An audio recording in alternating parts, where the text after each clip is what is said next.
मी माझे मावळो सर्व, तू तुझे उगवो आता. मी तू पण जगन्नाथा, होवो एकचितत्वता. देवभक्त असे द्वैत, अद्वयत्व न खंडिता. दाखवी देवदेवेशा, प्रार्थना ही तुला आता. सद्गुरुनाथ महाराज की जय. तरी ऐके ऐके ऐके गा सुवर्म, वाक्य माझे परम. जे अक्षरे लेवनी परब्रह्म, तुझ खेवासी आले. तरी हे अर्जुना, माझे हे अत्यंत मार्मिक व श्रेष्ठ वचन ऐक. वचन ऐक, श्रेष्ठ आणि मार्मिक. आता याच्यात मार्मिक म्हटल्यानंतर त्याच्यात मर्मात शिरूनच अर्थ काढावा लागणार आहे, पहिली गोष्ट लक्षात. आणि श्रेष्ठ पण आहे, श्रेष्ठ आणि मार्मिक. मार्मिक मासिक डोळ्यासमोर आणू नका, ते अत्यंत म्हणजे कोणालाही कसंही कळेल ते, त्याला काय फार त्यात मर्म काहीच नाहीये खरं. परंतु हे मर्म जे आहे ते अशा मार्मिक व श्रेष्ठ वचन आहे. हे माझे वाक्य म्हणजे, आता त्यांनी काय मर्म आहे ते सांगितलंय बरं का. माझं वाक्य म्हणजे हे जे शब्द आहेत श्रीकृष्णाचे, आपण म्हणतो ना की श्रीकृष्णाची भगवद्गीता म्हणजे मंत्र आहे, म्हणून ज्ञानेश्वरी हा सुद्धा मंत्र झालेला आहे. का झालेला आहे मंत्र? हा ग्रंथ मंत्र म्हटलेला आहे त्याला, त्याची कारणच ती आहे.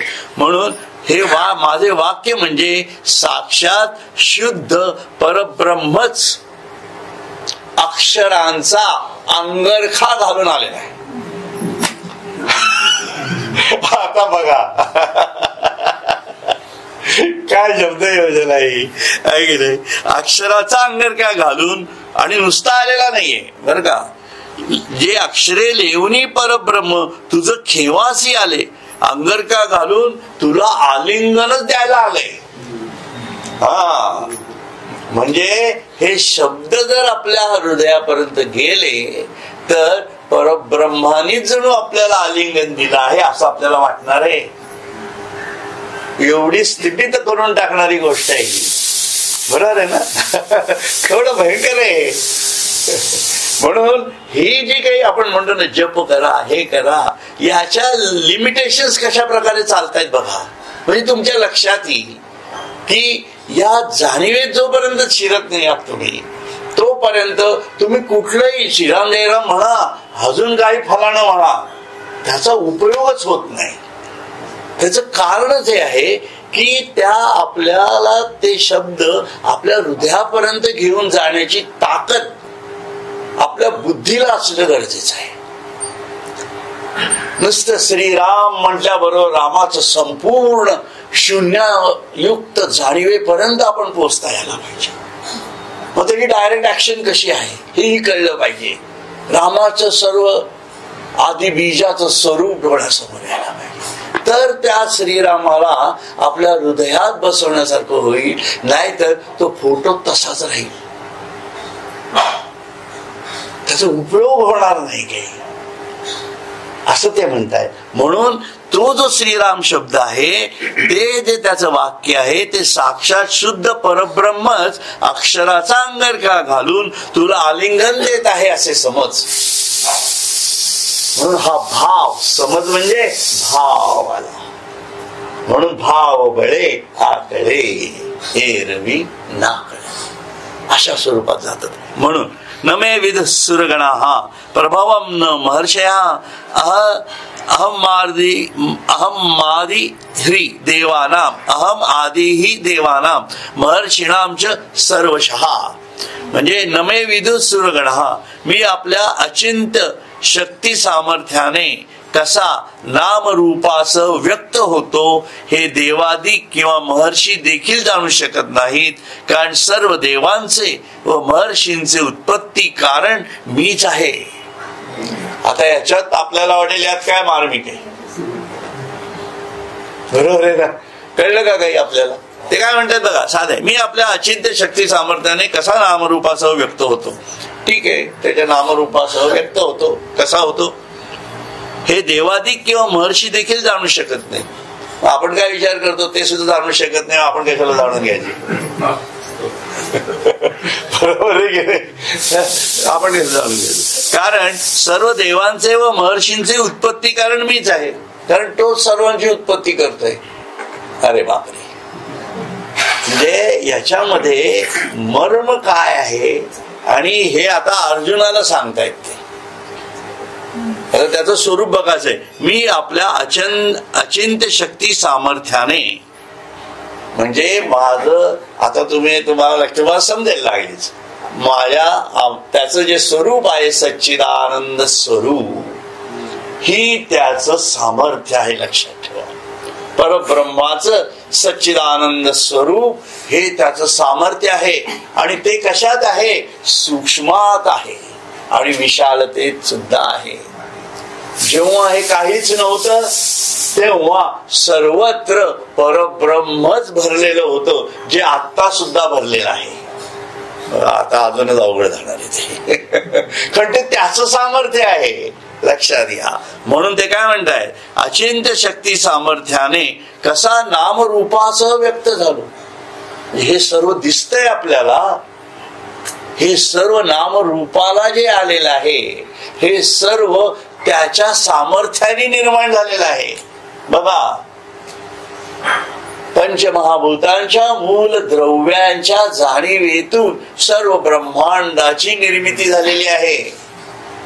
हे आपल्याला वाटे की हे केस कसे तयार झाले, हे कापड कसं, हे घड्याळ तर खरं टाटाने तयार केलेलं आहे असं वाटेल. त्याने मॅन्युफॅक्चर केलेलं आहे, पण लोखंड त्यांनी नाही तयार केलेलं. लक्षात ठेवा, प्लास्टिक त्यांनी नाही तयार केलेलं.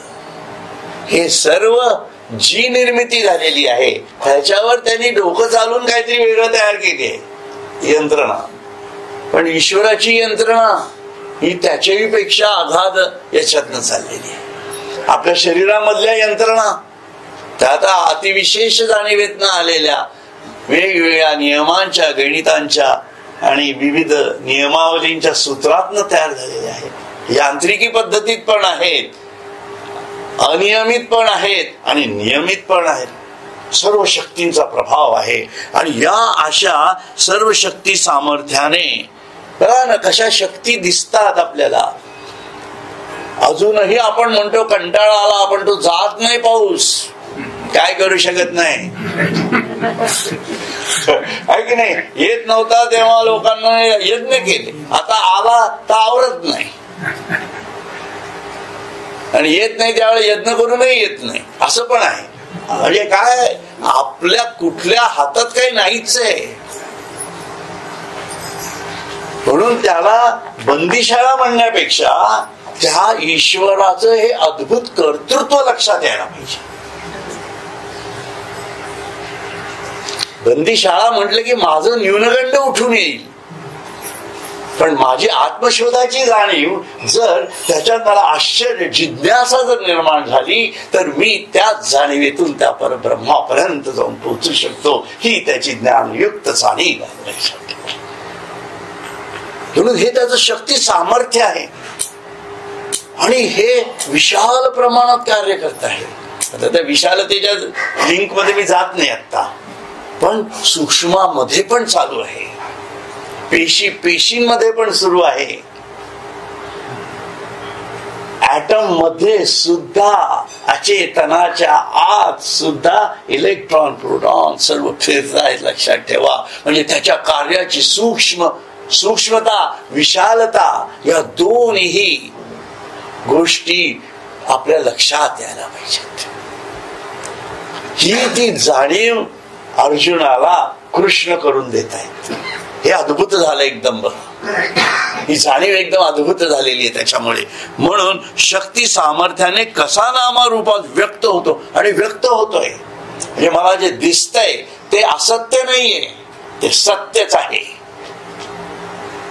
फक्त मी ते नष्ट होत म्हणून भ्रांती समजतो. कारण वर्ण जे दिसतंय तसा तो नाहीच आहे. मला घड्याळ दिसलं, ईश्वराची जाणीव निर्माण होते का? वेळ कळते, पण काळाची जाणीव येते का माझ्यामध्ये? मरणाचं स्मरण येतं का घड्याळ पाहिल्याबरोबर? नाही येत. आत्ताची वेळ फक्त कळते, भूतकाळ गेलेला फक्त जाणवतो. अरे काल असं केलं होतं, परंतु भविष्य काळाचा वेध सुद्धा मला घेता येत नाही. एवढा मी सीमित जाणीव येत नाही. त्याच्यामुळे जे जे दिसतं ती एक प्रकारची भ्रांती तयार होते. त्यालाच माया असं म्हटलं जातं. ही माया आहे. परंतु त्यात परब्रह्म जो शोधू शकतो त्याला खऱ्या अर्थाने ईश्वराची जाणीव तयार होते. एक मुलगा असतो शाळेमध्ये, त्याला ते इन्स्पेक्शन असते की नाही शाळेमधलं, तेव्हा प्रश्न विचारतात. त्या वर्गामध्ये ते इन्स्पेक्टर येतात आणि प्रश्न विचारतात. त्याचं उत्तर काय? तर एक मुलगा असतो, बंटी म्हणा काय त्याचं नाव असेल ते, तर तो उत्तर देतो. 2-3 प्रश्नाची उत्तर बरोबर देतो. बरे तर तो इन्स्पेक्टर म्हणतो हा हुशार दिसतंय म्हणे बरं का.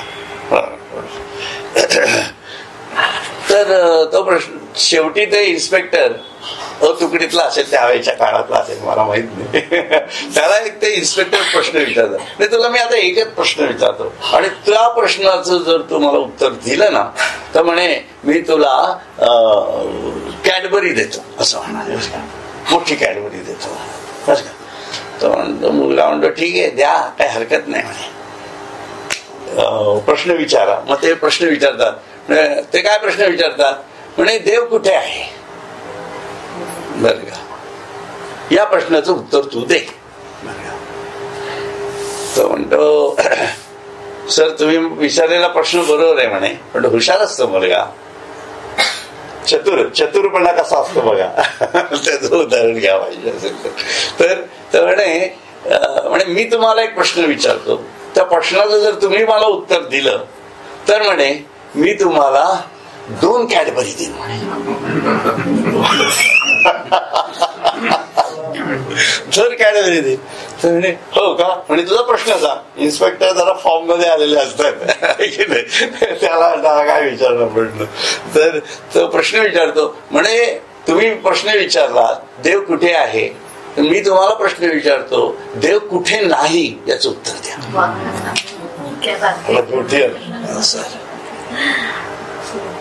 देव कुठे नाही हो तो सर्वत्रच आहे. कुठे नाही काय, कुठं आहे काय, हा विषयच येत नाही कुठं. लक्षात घ्या, प्रत्येक जीवामध्ये देव भरलेला आहे. लक्षात ठेवा, he is a centre. You are the centre of your universe. प्रत्येक जीव तुम्ही तुमच्या सेंटर पाशी आहात. हे यांच्या आहेत, मी माझ्या आहे. प्रत्येकाच्या मध्ये जीवा आत्म्याची जाणीव वस्ती करून आहे. लक्षात ठेवा, फक्त तो जो सेंटर जो आहे त्याचा परीघ अनंत आहे, तो दृश्य नाही. म्हणजे जे दिसत आहे ते जरी असलं तरी अनंत त्याचा परीघ. म्हणजे एखादी गोल काढायचा असेल तर त्याचा सेंटर लागतो आणि परीघ दिसतो ना आपल्याला, बरोबर आहे. परंतु आपला सेंटर काय आहे हा सेंटर आपल्याला सापडू शकतो, पण परीघ कोणाचाच कोणाला कळत नाही, कारण सर्व अनंत आहे. केवढं आश्चर्यकारक आहे. You are the centre of the universe. असं प्रत्येक जण, प्रत्येकाचं जग आहे. लक्षात ठेवा, तुम्ही तुमच्या जगात आहात, मी माझ्या जगात आहे, हे यांच्या जगात. प्रत्येक जण आपापल्या जगात आहे आणि त्या जगाचा परीघ जसा जसा आपण वाढवत जाऊ त्यासाठी या सर्व रचनेचा फायदा जसा जसा आपण घेत जाऊ, ज्याला आपण समष्टी म्हणतो, पण ती व्यष्टीतनं समष्टीत जावं लागणार आहे. समष्टीतनं व्यष्टीत येणं खूप अवघड आहे. लक्षात ठेवा, कारण ती मायाच आहे. म्हणून स्वतःचा भ्रम जोपर्यंत आपण घालवत नाही तोपर्यंत या वस्तूंमध्ये असणाऱ्या चैतन्याची जाणीव आपल्याला होणार नाही. हा गाभा आहे ज्ञानेश्वरीचा. ज्ञानेश्वरीचा गाभा म्हणजे काय आणि यासाठी समर्पण ही अत्यंत महत्वाची जाणीव सांगितलेली आहे. सरेंडर.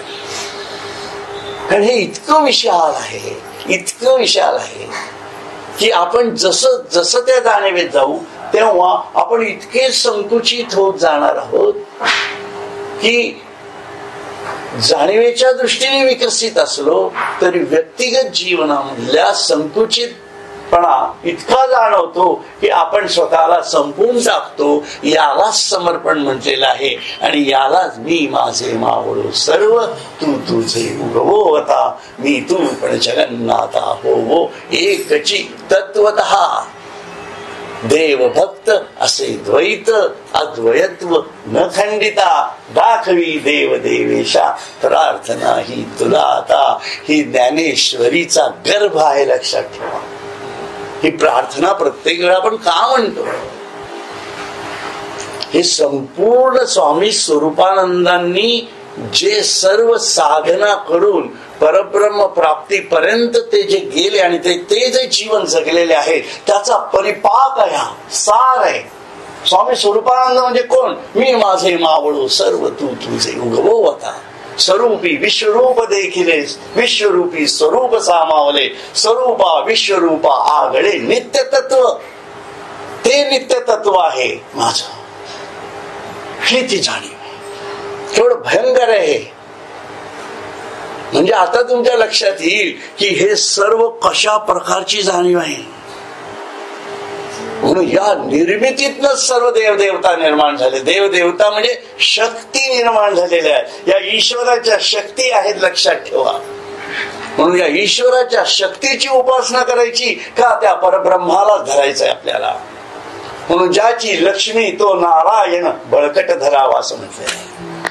म्हणून लक्ष्मीच्या मागे न लागता त्या नारायणाच्या मागे लागा असं म्हणतायत रामदास स्वामी. आणि परत वर्ण सांगताय तुझं आहे तुझं पाशी परिधाला. तुझ्या जवळच तुझी खाण आहे बेट्या, पण लक्षातच येत नाहीये. असं सगळं त्याचं स्वरूप आहे. ही ती भूमिका आहे त्याच्यामध्ये. त्या भूमिकेत म्हणतायत ते कारण सर्व देवदेवांचे महर्षींचे उत्पत्ती कारण मीच आहे. परी किरीटी तू माते नेणसी ना निरुते तरी गाजो मी येथे हे ते विश्वची हे. तर अर्जुना तू मला खरोखर जाणत नाहीस ना, तर जो मी तुझ्या समोर येते आहे तोच मी हे विश्वरूप झालो आहे. बघा, म्हणजे आता मी तुझ्या समोर आहे परंतु मी विश्वरूपात आहे. आपण अनुभवू शकत नाही हे. We can't imagine this sorts of things now life. हा कॉन्सेप्टच खूप वेगळा आहे आणि या कॉन्सेप्टला स्वामींनी म्हटलंय स्वरूपी विश्वरूप देखील आहे की नाही. ऐसा प्रतीती रसाचा होतला भाव आहे की नाही. असंच म्हटलेलं आहे ना त्यांनी याच्यामध्ये ज्ञानेश्वरीमध्ये. येईल पुढे ते. म्हणून हे विश्वाची जी जाणीव आहे, सर्वत्र ईश्वर भरलेला आहे, ही जाणीव खूप सर्वम खलु इदं ब्रह्म. म्हणून मी जे आपण मध्ये एकदा ग्रुपवर टाकलं की नाही मला आठवत नाही, परंतु कुठलाही मंत्र म्हणा, परंतु मूळ मंत्रच हा आहे की मी ब्रह्म आहे आणि सर्वं खलु इदं ब्रह्म. याच्यापेक्षा दुसरे कुठले मंत्रच नाहीयेत. ते फक्त देवदेवतांपुरते असतील. अग्नीचा मंत्र आहे, याचा मंत्र आहे, ते चुकीचे असं मला म्हणायचं नाहीये. परंतु आपल्याला जीवात्म्याने कुठला मंत्र म्हणायला पाहिजे. तुम्हाला अग्नी देवता प्राप्त काय करणार, ते चमत्कार करणार, तिकडे आग काढ तिकडे जाळून दाखव असं करायचंय काय आपल्याला, नाही का. असं काही करण्याची गरज नाही. पण हे यामध्ये शक्ती व्यय करत बसण्यापेक्षा एक त्या परब्रह्माला जर केलं तर तुम्ही म्हणाल तसं मुंगीचंही मनोगत करणार आहे आणि अचेतनाला सुद्धा चेतना देऊन भिंत पण चालू शकणार आहे, तेवढी ताकद राखू शकणार आहे. म्हणून काय धरायचं, कुठली उपासना करायची हे पण महत्वाचं आहे ना. या भूमिकेत ना ते म्हणतायत बरं का. तर अर्जुना तू मला खरोखर जाणत नाहीस ना. नेणसी ना निरुते तरी गा जो मी येथे ते विश्वची हे. म्हणून तर जो मी तुझ्या समोर येते आहे तोच मी हे विश्वरूप झालो आहे. म्हणजे माझं सगुण रूप आणि माझं विश्व स्वरूप या दोन्ही एकाच नाण्याच्या दोन बाजू आहेत, लक्षात ठेव. म्हणून सगुण आणि निर्गुण हे वेगळं होऊ शकत नाही, असाही भाव त्याच्यामधून दाखवलेला आहे त्यांनी. त्या भूमिकेतनं म्हणतात ते. एथ वेद मुके झाले बघा. आता पुढच्या कसलं एकदम डाऊन करून टाकतात ते. ज्ञानेश्वरांची भाषा म्हणजे खूप मधुर आहे. एथ वेद मुके जाहले मन पवन पांगोळले राती विण मावळले रवी शशी रवी शशी अग्नी नेणती त्या रूपा. आहे ना असं काहीतरी काव्य आहे ना, तो म्हणतो ना मला म्हणतो ओंकार स्वरूपा. माझा आवाज नाही चांगला तुम्ही म्हणा, परंतु म्हणण्याचा भाग काय आहे की ते सुद्धा या रूपाला नेणती समजू शकत नाही. हे परब्रह्माचं स्वरूप आहे. तुम्ही काय वर्णन करणार आहात की जिथं एक वेद मुके झाले हो, बोलूच शकत नाही. मुके वाचा बंद दातखिळी. त्या परब्रह्माचं स्वरूप जेव्हा अशा प्रकारे येतं तेव्हा दातखिळी बसते. पुढे येईल विश्वरूप दर्शन जेव्हा देतात तेव्हा अर्जुन म्हणतो नको नको पुरे झालं आता हे. अशी परिस्थिती आहे. आपल्याला वाटतं देव भेटावा, पण देव भेटण्यासाठी जी ताकद तयार करावी लागते ती ताकद जोपर्यंत आपण तयार करत नाही तोपर्यंत त्याला माहिती आहे, कारण आपण किती दुबळे आहोत ते. He knows it. नाही तर पहिल्या वेळेलाच कृष्णाने त्याच्या डोक्यावर हात ठेवला तर लढ झालं असते की गीता तरी कशाला सांगत बसायची. ते पेरण्याची ताकद तर पाहिजे ना कुठं तरी. असं काय करताय तुम्ही. मग ती शारीरिक जाणीव पण तशी तयार व्हायला लागणार आहे. सर्व व्यक्तिमत्वाचा विकास म्हणजे शरीरापासून मनापासून बुद्धीपासून सर्व जाणीवांचा. आणि शुद्ध तम अवस्थेमध्ये जेव्हा तो जातो तेव्हा तो शुद्ध स्वरूप देवा तव आज पाहतो मी नेत्रातुनी शलाका तुझं दिव्य अर्पितो मी. तो दिव्य जीवन मार्ग आहे, लक्षात ठेवा. Sunlit path. खूप सुंदर आहे. ज्याने अनुभव घ्यावा आणिच मगच ते करावं, असा प्रकार आहे सर्व.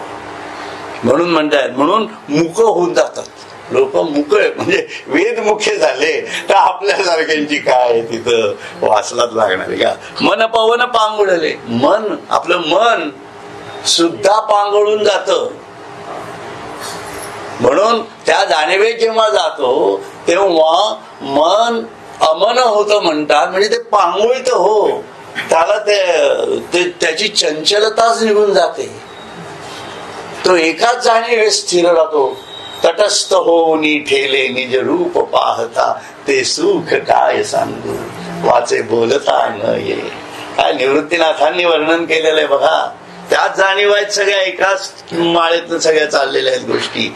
अनुभूतीत फरक नाहीये, शब्दात फरक आहे. म्हणून शब्दांच्या अंगरख्याने तुला मिठी मारतोय, उगाच नाही म्हटलेलं. शब्दांच्या अंगरख्याने मारलेली मिठी आहे. काय सुंदर आहे, खूप सुंदर आहे. राती वीण मावळले रवी शशी. म्हणजे रात्र नाही झाली तरी सुद्धा रवी आणि शशी मावळून गेले, एवढी त्याची दीप्ती आहे. केवढी दीप्ती आहे ना ही, भयंकर दीप्ती आहे त्याची. आगा उदरीचा गर्भ जैसा न देखे आपुलिये मायेची वयसा मी आघवे या देवा तैसा नेणवे काही. म्हणजे उदरीचा गर्भ जो असतो त्याला काही आपल्या आईचं वय माहिती असतं का. त्याला काही आपल्या आईचं वय माहिती नसतं. त्याप्रमाणे न देखे आपुलिये मायेची वयसा मी आघवे या देवा तैसा नेणवे काही. तसा हे सर्व देवदेवता आहेत ना, यांना मी काय आहे हेच माहिती नाही बघा. काय तरी देवांना झटकून टाकलंय त्याची. नाही, एक विचार करा, हा येईल बहुतेक पुढे. एक विचार करा, त्याने निर्माण केलेलं आहे आणि त्याने आपल्याला पण निर्माण केलेलं आहे, लक्षात घ्या. त्यामुळे त्याच्या दृष्टीने आपण देवदेवतांचं कसं आहे, देवदेवता त्यांच्या कार्यात मग्न आहेत, ते ईश्वराच्या सांगितलेल्याप्रमाणे कार्य करणार आहेत. पण माणूस असा आहे की त्याला देवत्व प्राप्त करून घ्यायचंय, म्हणून त्याला त्याची काळजी आहे. माणसाची काळजी का आहे? कारण त्याच्या अपूर्णतेला पूर्णतेत नेण्याची काळजी त्या प्रकृती मातेला आहे, म्हणजेच त्या ईश्वराला आहे, म्हणजेच त्या सत मधल्या चित शक्तीला आहे. लक्षात ठेवा, ती परा अपरेमध्ये येऊन आपल्याला घेऊन जाती आहे. म्हणून हे सगळे प्रारब्ध संचित क्रियमाणाच्या जाणीवा आहेत, या अपरेमधल्या जाणीवा आहेत, त्या शक्तीने बांधलेल्या आहेत. त्यामुळे ते भोगूनच द्यावं लागणार आहे. म्हणून संचित फक्त तुम्ही बदलू शकता कर्माच्या माध्यमातनं, ज्ञानाच्या माध्यमातनं, पण प्रारब्ध नाही बदलू शकणार. ते भोगूनच द्यायचं, कारण तो जन्मच त्याच्यासाठी. हा दोन ह्याच्यात फरक आहे बघा. हे आला पुढे तर सांगेन मी. न देखे आपुले मायेची वैसा झालं. आणि जळचरा उदधीचे मान, मशका ओलांडवेची गगन, तेवी महर्षींचे ज्ञान न देखेची माते. म्हणून जसं जळचरा उदधीचे मान, म्हणजे जलचर जे आहेत त्यांना समुद्र किती मोठा असतो माहितीये का? त्यांना माहित नसतं. ते तेवढ्यातलं तेवढंच. उंबरातील किडे मकोडे उंबरी करती लीला, तशातला प्रकार आहे तो. म्हणून त्यांना ते एखाद्या अज्ञान एवढं आहे की त्याच्यामुळे त्यांना ती बंदिशाळा वाटतीये. ही अज्ञानाची जाणीव आहे, बंदिशाळा वाटणं. परंतु मी ब्रह्म आहे आणि सर्वं खलुइदं ब्रह्म, ही ज्ञानयुक्त जाणीव पूर्ण स्वातंत्र्याची जाणीव आहे. लक्षात ठेवा. म्हणून स्वातंत्र्य प्राप्त करायचं आहे तर ते प्राप्त करायचं आहे. भारताचं येईल जाईल तो विषय नाहीये. म्हणून गजानन महाराजांनी टिळकांना जे दिली भाकरी, ते त्यांनी तिथं सांगितलं की स्वातंत्र्य येईल किंवा जाईल त्याची काळजी करू नको, पण मंडालेला जाशील तेव्हा असं कार्य तुझ्या हातून होईल की जे तुला पुढे घेऊन जाणार आहे. म्हणून गीता रहस्य लक्षात घ्या. संतांची जी कल्याण करण्याची वृत्ती आहे ती फार वेगळी आहे. त्या गजानन महाराजांना एवढ्या सगळ्यांच्या गोष्टीत केल्या, त्यांना काय त्यांचा तुरुंगवास थांबवता आला नसता का? पण जीव कुठल्या जाणीवेत आहे ही बघण्याची दृष्टी संतांनाच होती. म्हणून त्यांनी त्यांना भोगायला लावलं ते प्रारब्ध. तर अहंकार नाही तर काय झालं असतं, माझ्यामुळे स्वातंत्र्य मिळालं ही जाणीव आली असती, म्हणून जेलमध्ये घातलं आणि भगवद्गीतेचा अभ्यास केला, तेव्हा त्यांना खऱ्या अर्थाने कृष्णाचं हृदय कळलं. तर ब्रह्म काय आहे हे टिळकांना तिथं कळालं. श्रेष्ठ बुद्धी होतीच, म्हणूनच ती पुढे अग्रबुद्धी झाली आणि श्रेष्ठ मनाच्या जाणीवेतून आत्मज्ञानापर्यंत जाऊन पोहोचले. म्हणून ते मार्ग दाखवत आहेत. याचा अर्थ त्यांनी त्यांना अनुग्रह दिला होता का असं तुम्ही विचाराल तर याच्यापेक्षा काय अनुग्रह द्यायचा? आपल्याला अनुग्रह मिळाला तरी काय मोठं झालंय आपल्या आयुष्यात? काय घडलंय काय वेगळं? तस्मात विचार करा. देव कोण तो ओळखावा, आपला आपण शोध घ्यावा अंतर्यामी. लक्षात ठेवा, ही संत वचन फार महत्वाची आहेत. एनिवे, आणि जळचरा उदधीचे मान, मशका ओलांडवेची गगन. माशी काय गगन ओलांडून जाऊ शकणार आहे का? तिला माहितीच नाही गगन किती लांब आहे. तशी आपली परिस्थिती आहे. हे ब्रह्मांड काय आहे हे शास्त्रज्ञांनाही अजून सापडत नाही. आपण ते किती लांब होतो. बरोबर. तेवी महर्षींचे ज्ञान न देखेची माते. त्यामुळे हे जे महर्षी आहे ते शास्त्रज्ञ म्हणजे महर्षीच म्हणायला पाहिजे ना. हे महर्षींना सुद्धा ते ज्ञान प्राप्त होत नाही. अशातला प्रकार आहे. मी कवण पाके तुला, कवणाचा कै झाला या निवृत्ती करिता बोला कल्प गेले. म्हणजे मी कोण, कुठून आलो, कोणाचा आहे, कसा झालो याबाबत विचार करता करता कल्पच्या कल्प गेली. अजूनही शोधतातच देव कुठं आहे. मंगळावरचाही माणूस सापडायला तयार नाही, चंद्रावरती कोण आहे हेही कळत नाहीये. देवता अजून खूप लांब राहिलाय. हे घडतंय ना. आणि केव्हापासून चालू आहे हे? अगदी सत्ययुगापासून चाललेलं आहे. म्हणून रामही कळला नाही जो डायरेक्ट ऍक्शन होता, कृष्णही कळला नाही जो डायरेक्ट ऍक्शन होता, आणि कलियुगामध्ये तर अजूनच अंधाधुंदी आहे न कळण्याची. हे केवढं अज्ञान आहे बघा अजून या सृष्टीमध्ये.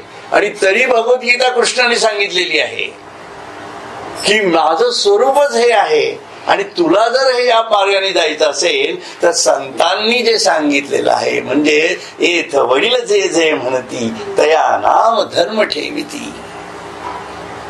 म्हणून त्या भागवत धर्माच्या आचरणात चाल, मी तुला भेटल्याशिवाय राहणार नाही. सुहास्य वदन प्रसन्न दर्शन निर्मलांतकरण मित मधु भाषण सदैव सत्याचरण एवं षड्विध सज्जन लक्षण अंगिबाणता पूर्ण होतो वश परमेश स्वाहतो जगदंबेची आन. अजून काय अध्यात्म सांगायचं राहिलंय? त्याच्यापेक्षा वेगळं काय अध्यात्मच नाहीये या जगात. एवढं सगळं आपण त्यात न दिसणार ते मन छुटकलं, त्याच्यामध्ये असणारी ती बुद्धी धिटुकली, त्याच्यामध्ये असणारा आत्मा तो तर पिटुकल्याचाही पिटुकल्या. तुम्ही मला सांगा कुठे तुम्ही जाताय, काय करतोय आपण? केवढं विचित्र आहे ना. तरी गप्पा केवढ्या मोठमोठ्या, ते काय विचारू नका. अवघड आहे ना. हा अवघड आहे. झालं का? तुम्ही काय खाऊ आणला नाही देवीचा? आम्हाला आणलाय का? Very good, thank you. का जे महर्षी आणि या देवा येरा भूत जाता सर्व मीच आधी म्हणून पांडवा अवघड जाणता. बघा 68 काय म्हणतात ते, अर्जुना महर्षी असोत किंवा देव असोत, त्याचप्रमाणे सर्व भूत प्राणी असोत, या सर्वांचे कारण मीच असल्यामुळे किंवा या सर्वांची उत्पत्ती माझ्यापासूनच असल्यामुळे त्यांना आपल्या बुद्धीने मला जाणणे दुरापास्त आहे. म्हणून बुद्धीने जाणणंच दुरापास्त आहे, कारण तो बुद्धीच्या पलीकडेच आहे. म्हणून बुद्धीने फक्त मनाला स्थिरतेकडे नेऊ शकाल तुम्ही, पण शेवटी भक्ती ही पाणी, भक्तीचं पाणी व्हावंच लागणार आहे, लक्षात ठेवा. म्हणून ते प्रेम आपल्या हृदयात ईश्वराबद्दलचं प्रेम हे संपूर्णपणे तयार व्हायला पाहिजे. असं अर्धवट नको. थोडं मुलांवर करतो, थोडं नवऱ्यावर करतो, थोडं बायकोवर करतो, थोडस जावयावरही करीन थोडंफार, नाही असं नाही, मग असं करेन, अशी ती वाटणी करत करत तर ते जे काय जो काही तुमचा हृदयाचा केक आहे तो सगळा देवासाठी उरतच नाही. आणि आपण तो बाकीच्यांना आपल्या हाताने तोंडात घालतो, पण देवाला घालायला आपल्याला काय लाज वाटती कळत नाही मला. बरोबर आहे की नाही? म्हणून हृदय हे आपुले चौफाळून या भले वरी ठेविली पाऊले श्री गुरुची. आणि तो गुरु कुठे आहे? जेथ माया स्पर्शो शके. काय गुरुची जाणीव खूप भयंकर आहे. हे गोष्टी या भूमिकेत आपल्याला बघितलं पाहिजे. उतरले उदक पर्वत वळवे, जरी झाड वाढत मुळी लागे, तरी मिया जालेनी जगे जाणीते माते. म्हणजे मला जर जाणून घ्यायचं असेल तर पर्वतावर येणारं खालती येणारं पाणी आहे ना, ते वरती जायला पाहिजे. बघा आता कसं चाललंय उलट. लक्षात आलं का? नंतर जरी झाड वाढत मुळी लागे, झाड वाढत वाढत मुळापर्यंत गेलं तरच मी करू शकणार आहे, बरं का. तरी मी या जालेनी जगे जाणीजे माते, का गाभे वने वटगी वसे, जरी तिरंगी सागर साठवे, का परमाणू माझी साभावे भूगोळ हा. म्हणजे का असं म्हणतात बघा, किंवा वटबीजाला अंकुर फुटल्यावर जर त्यात संपूर्ण वटवृक्ष दृष्टीस पडेल तेव्हा, म्हणजे ही जाणीव तयार व्हावी लागणार आहे. लक्षात, समुद्राच्या एका तरंगात जर संपूर्ण समुद्र साठविला जाईल तेव्हा, म्हणजे एक तरंग जरी समुद्रात आला तरी आपल्याला संपूर्ण समुद्राची जाणीव तयार होता यायला पाहिजे. एक बीज जरी पाहिलं तरी त्यात संपूर्ण वटवृक्ष दिसला पाहिजे. याचं कारण काय आहे की आपल्या आत्म्याच्या जाणीवेत जर आपण शिरलो तर संपूर्ण परब्रह्माची जाणीव त्याच्या विस्तारा सगट आपल्या स्वरूपात कशी सामावलेली आहे हे कळणार आहे. हे ज्याला कळेल त्यालाच मी कळणार आहे. म्हणजेच काय झालं, स्वरूपी विश्वरूप देखील विश्वरूपी स्वरूप सामावले. या जाणीवेपर्यंत पोहोचायचं आहे. ही साधना आहे. साधनेचा क्रम हा आहे. या दृष्टीने आपल्याला जाता यायला पाहिजे. समुद्राच्या एका तरंगात संपूर्ण समुद्र साठवला जाईल किंवा एका परमाणूमध्ये ही संपूर्ण भूमी जर साठवली जाईल. म्हणून जेव्हा अणुरेणूंचा विचार करतो आपण, परमाणूंचा विचार करतो, तेव्हा त्याची भूमा ही जी विस्तृत बृहत स्वरूपाची जाणीव आहे ही आपल्यात तयार व्हायला पाहिजे. म्हणून ही जी विशालता आहे या विशालतेकडे सूक्ष्माची जाणीव आणि सूक्ष्मातनं विशालाची जाणीव, या दोन्ही जाणीवा जेव्हा तुला संपूर्ण कळायला लागतील तेव्हा तुला माझ्या अद्भुत अचिंत्य शक्ती सामर्थ्याने कसा नामरूपाचा व्यक्त होतो हे कळेल. एवढा या श्लोकाचा इथं अर्थ आहे बघा. आपल्याला वाटलं ना कसं मार्मिक येते, तर मर्म जे आहे ते ज्ञानेश्वरांनी उघड करून सांगितलं म्हणून आपल्याला कळलं. बरोबर आहे. नाही तर नुसता गीतेचा अभ्यास करणारे पाठांतर करून ते चांगलं नाही असं, ते चांगलंच आहे, परंतु त्यांनी अर्थबोध होत नाही. म्हणण्याचा काय भाग आहे की अर्थबोध जर होत नसेल तर नुसत्या पाठांतराला काय अर्थ राहिला. बरे पारितोषिके मिळाली असतील, उपयोग काय त्याचा. अहंकारच वाढवतो ना. मग त्याच्यापेक्षा हा अभ्यास जर केला ज्ञानेश्वरीला धरून तर आपल्याला परब्रह्माचं खरं स्वरूप कळणार आहे आणि याच्यात आपली उत्क्रांती होणार आहे. या भूमिकेतनं आपल्याला पुढच्या याला जायचंय. तो फक्त श्लोक वाचतो. यो माम जमनादिं च वेत्ति लोक महेश्वरम अस्ममूढ समर्थेषु सर्व पापै प्रमुच्यते. मी जन्मरहित आहे आणि अनादि असून सर्व ब्रह्मांडाचा शास्ता महेश्वर आहे असे जो मला ओळखतो तो सर्व मनुष्यांमध्ये ज्ञानी होय व तो सर्व पापांपासून मुक्त होतो. या भूमिकेवरती आपण आता थांबूयात. हरिओम.